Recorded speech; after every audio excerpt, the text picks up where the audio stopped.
भाई चाहे से मानो या ना मानो, GTA गेम्स हर किसी के चाइल्डहुड में एक बहुत बड़ा पार्ट प्ले करते हैं। अब चाहे वो हमारे टाइम पे GTA सैन एंड्रियास और वाइस सिटी हो या इस समय के टाइम पे GTA 5। तो चलो भाई आज डिसाइड करते हैं कि किसका चाइल्डहुड इन गेम्स के थ्रू ज़्यादा बेटर रहा। तो हेलो एवरीवन, आप देख रहे हैं द क्यूरियस केस और आज हम बात करने वाले हैं about the top 10 GTA games of all time.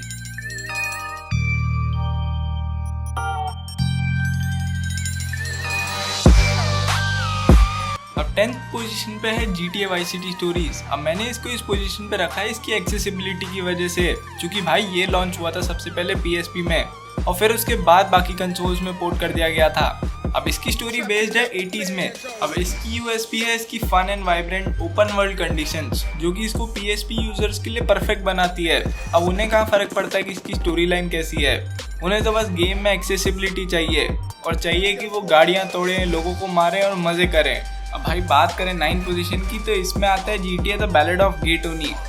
अब भाई मैं बता दूं कि यह है एक सेकेंड एक्सपेंशन पैक GTA 4 का और ये आया था after the release of the lost and the dam, जो कि फर्स्ट एक्सपेंशन पैक था। अब इसको हम एक्सपेंशन पैक बिल्कुल भी नहीं बोल सकते, क्योंकि इसमें GTA 4 जितना ही कंटेंट भरा पड़ा है और इसके इवेंट साइमल्टेनियसली GTA 4 की टाइमलाइन के साथ ही चलते हैं। अब इसमें हम लुइस नाम के एक कैरेक्टर को कंट्रोल करते हैं, जो कि बॉडीगार्ड है एक हाई प्रोफाइल क्लब ओनर का, जिसका नाम है गे टोनी। अब इसकी स्टोरी को बहुत प्रेज मिला है कंपेयर टू GTA 4।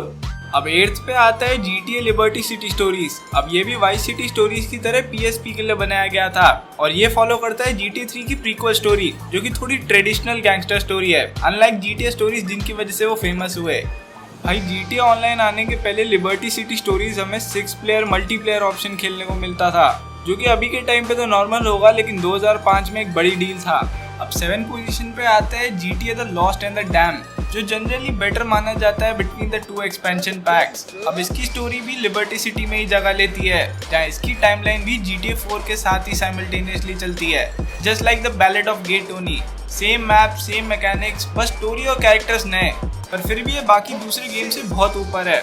अब इस गेम का सबसे बड़ा अचीवमेंट है इसका GTA 4 की स्टोरी लाइन के साथ मिक्सअप होना, जहाँ जॉनी अपनी मोटरसाइकिल क्लब को बचाने की कोशिश कर रहा होता है और उसके एक्शन के कॉन्सिक्वेंसेज और इफेक्ट्स हमें GTA 4 में देखने को मिलते हैं। अब 6th पे आता है GTA चाइनाटाउन वॉर्स। अब GTA चाइनाटाउन वॉर्स स्पेशल है क्योंकि इसको कभी ढंग से कंसोल में पोर्ट ही नहीं किया गया। ये गेम एक्सक्लूसिवली हैंडहेल्ड डिवाइसेस के लिए बनाया गया था और इसको हम लोग सेल फोन्स में भी खेल सकते थे, कंसिडरिंग कि उस समय के फ़ोन के हिसाब से इसका साइज़ बहुत ज़्यादा बड़ा था। चाइनाटाउन इसलिए भी स्पेशल है क्योंकि ये एक टॉप डाउन गेम है और इस तरह के गेम GTA स्टार्टिंग में बनाया करता था, जैसे कि GTA 1 और GTA 2। अब भाई 5th पोजीशन पे हम लोग टकराते एक लेजेंडरी गेम से, vice city, the most stylised game of GTA series. अब भाई GTA वाइस सिटी इंस्पायर्ड लगता है 1983 movie L Pacino starrer Scarface से।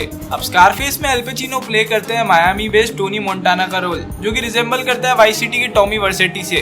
अब GTA वाइस सिटी का एक बहुत ही बड़ा पार्ट था नई चीज़ों के इंट्रोडक्शन में, जैसे कि अजीब तरह की चीज, जैसे कि एक गाड़ी हवा में उड़ सकती है, जो कि क्लासिक स्टेबल बन गया GTA गेम्स का। और उस गेम्स में बहुत सारे नए तरह के हमें व्हीकल्स देखने को मिले, जैसे कि प्लेन्स, मोटरसाइकिल्स, हेलीकॉप्टर्स। अब भाई 4th पोजीशन पे आता है GTA सैन एंड्रियास।